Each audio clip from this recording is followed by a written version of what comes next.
opportunities he can. He is hustling, he's doing his thing. If you've ever had a conversation with him, it's fantastic. He really brightens up the room as well. So I wanted to invite Shoni to come up. I'm gonna pose 2 questions to him. And after Shoni comes, we're gonna have Judy, we'll have some lunch, we'll have some surprises for you guys too. So Shoni, come on up.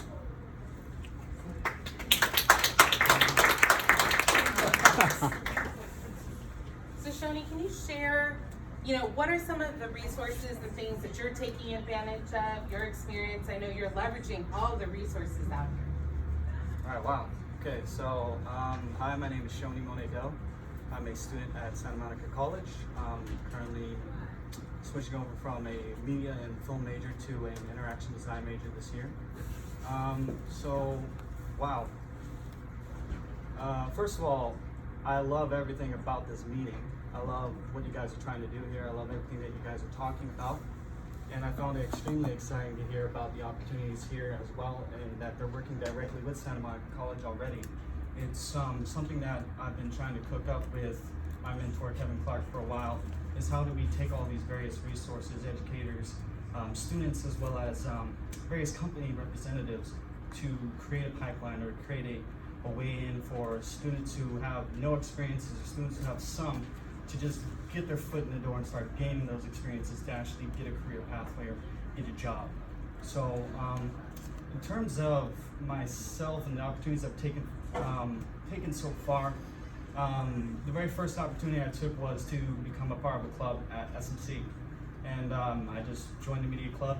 And from there, I learned the skills of editing. I started with iMovie, and then from there, I started using Adobe Premiere Pro. I started doing interviews, started shooting little short clips with my club members, and then I became the club president the following semester and was asked to take notes at a meeting covering the Cultural Equity Inclusion Initiative at my college. And that's why I met Kevin Clark, and I also met Richard. And from there, I just wanted to know, how is it that as a student I didn't even know about all these conversations happening, deciding on the way that you're going to be handling students such as myself in the future, pathways open up for us. It was like, it was quite amazing that I didn't know any of this information yet. And I think the best way to be ahead of the curve is to have the information to be ahead of the curve. So if you don't have that information, you can't really do anything. So I was like, I want to do everything I can to be a part of this and learn as much as I can, and try to hand out these free tickets to any students that are available to come and take advantage of all the opportunities that are available that they're not aware of. So from there, I worked together with Kevin and with the media club. We mobilized to cover several events and interview a bunch of, as my mentor says, king and queen makers, as well as people of high status who can actually mobilize the resources to create those career pathways. So I worked together with him to cover these events, to interview these people, and to really help curate the conversation. And so we went to events like your Tech Connect, to Digital Hollywood, to AT&T Shape, and we covered those events and created little short reels. I met you there at AT&T. No, I met you at Digital Hollywood again. I got the chance to interview, and that was pretty cool. From there, through Kevin, I was able to become a youth ambassador. So I applied for that opportunity, and it's been an amazing opportunity because I didn't understand how much work it took to create a program until working with the LA County Arts Collective, because there's just so many different things that you have to take into account, from companies to resources to students, what they have, what they don't have, whether or not they have the transportation needs, whether or not they have the money, whether or not they're homeless, and there's just so many different things that you have to take into account. And I wasn't thinking about that when I first initially started. So my designs were very flimsy at best.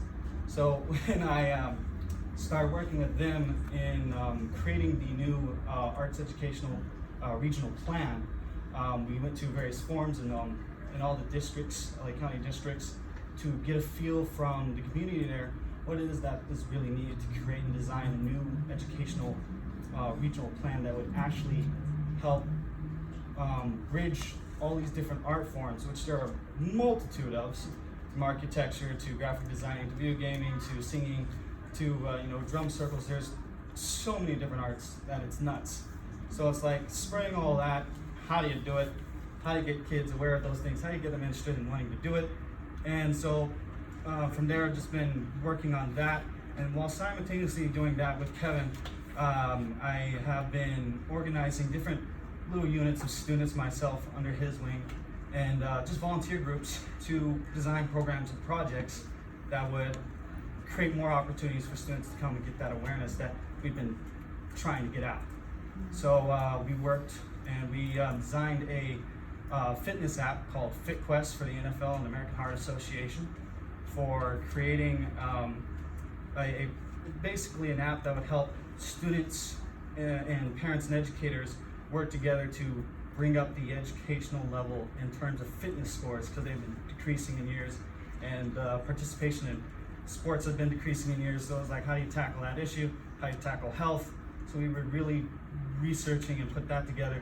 And then from there, we also went at Heartbeat Studios and talked about designing a program there for creating internship possibilities for having students from Santa Monica and other community colleges and high schools have summer internships at Heartbeat Studios, where they would be able to actually work together and learn the skill sets that are needed on a film set, from not just filming, but creating props, storyboarding, you name it. And so from doing that, we went to designing programs at events. So we went to events like SIGGRAPH, get a feel for what an actual event looks like. Went to events like AT&T Shape again to look at what they had. And then from there, we designed a couple of booths, a couple of programs for YOMO and for the Mobile World Congress. And we had the fortunate windfall, I should say, because even though you can design all these great things, the one thing that always stomps us every time is always resources, and timing. So because it was on such short notice, none of the plans actually went to fruition except for one, and that was a major conference that we live streamed from Mobile World Congress with the help of Valence and with the help of another man by the name Lyle Alexander. And we worked with Kevin Clark, my mentor, to put that all together. And through that, all these experiences, I think what that has helped me come to a better understanding is that there is a lot of miscommunication in terms of the various different cultures of each company, the various different cultures of each community campus and university. Everybody has their own culture, their own standards, their own set of measurements, as you will, for getting into the door. And so it's how do you bridge all that complicatedness into one thing? And one of the questions that you had asked of me was to think about what are some suggestions I would make for educators and for companies. And I'm sorry if I'm talking a lot. No. So when I was thinking about that, from a student's perspective, there's only so much I can give because I don't know enough. So I'm glad that I was here and I got to listen to everybody from Intercom and talking about what they were looking for. And when I think back to all the interviews that I've had so far, it's very similar, and I've sort of kind of narrowed it down to one thing that is very key across all the boards, and that's adulting. So adulting 101 is what I call it. I think that's the thing that is missing from education curriculum. It's adulting 101. Managing your time, to looking up for resources, to soft skills, how to be confident, how to talk, how to have direct eye contact, how to be readily available to listen. Because as I was listening to this, I was like, none of the answers I created are really going to work here now. You got to think of a different answer. Bless you. Sorry. So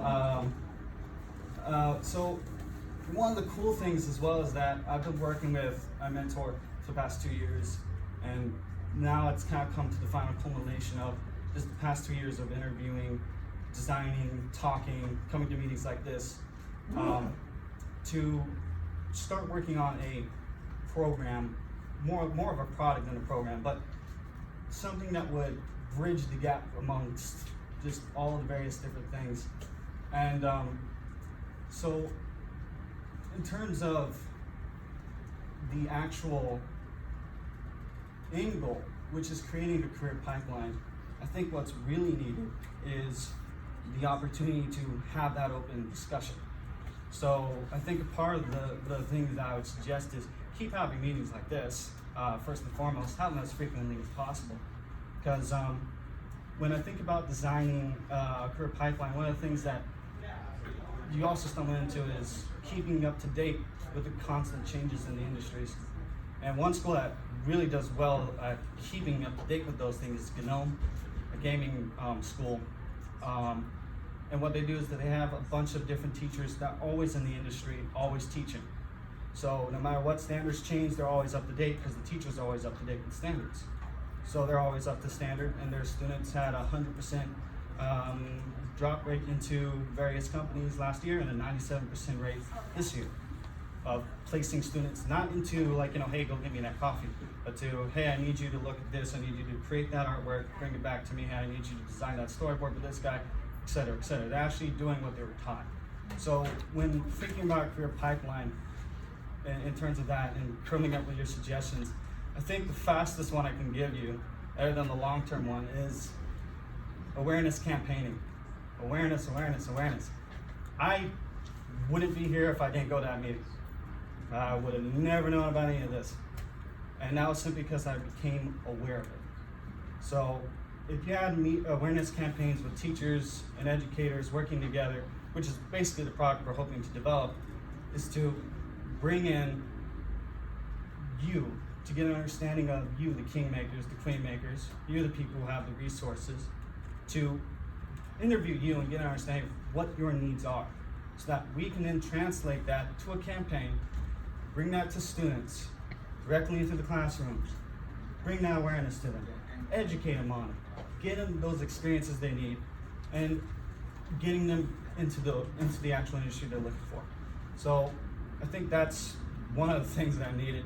And the other one is Adulting 101, which is just learning those soft skills, just learning what you need to know in order to actually get your foot in the door, such as Microsoft Office, or basics of Photoshop, or PowerPointing, or just being able to talk like this to a group of people with tremendous power in the room. So yeah, I think that would be the suggestions that I would make. And then in terms of talking to business people, companies and the like, I think that if you took the time to design a program where you take a set number of products or projects a year, and a percentage of those people that you're going to have work on that project are going to be student interns, no matter how small it is, it's still a percentage. So whether it's 5 projects a year, 2% of the people working on it have to be student interns, and this is where you're going to be getting them from, design that. And that would help tremendously in paving the way for getting a better understanding of what it really takes to get them into their door.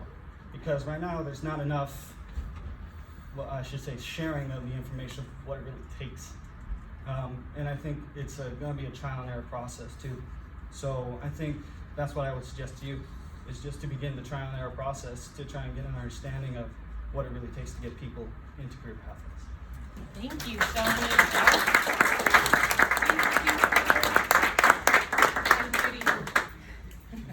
And so I get to close up. Thank you all for coming. We really appreciate it. I know we had a great mix of attendees from academia, I think some elected as well as industry, and so thank you for coming. And thank you very much, Intercom, for hosting us and the great panel. Great information. Being an older executive, I think Adulting 101 goes on for a lifetime. Just my opinion. But thank you, Jessica and Isabel. I'm Judy Kruger, Senior Director of Strategic Initiatives at LEEDC. I also work on digital media and entertainment. Jessica works on the workforce side with our CCW program. I work on the capacity building side on policy and really what does it take to grow the business outside of workforce. But again, just to say one more time, we at LAEDC have the Center for Competitive Workforce, which is built out now in the second year to be a really robust program. It is a resource for educators as well as industry. So again, we can point you to that website and that portal. We really want to connect those pieces, but you can also talk to me about any policy issues as well as any business growth challenges. But again, thank you for coming. This is a council that meets quarterly, so the next one will be in about 2 or 3 months. Watch your emails. We'd love to have you attend. Thank you.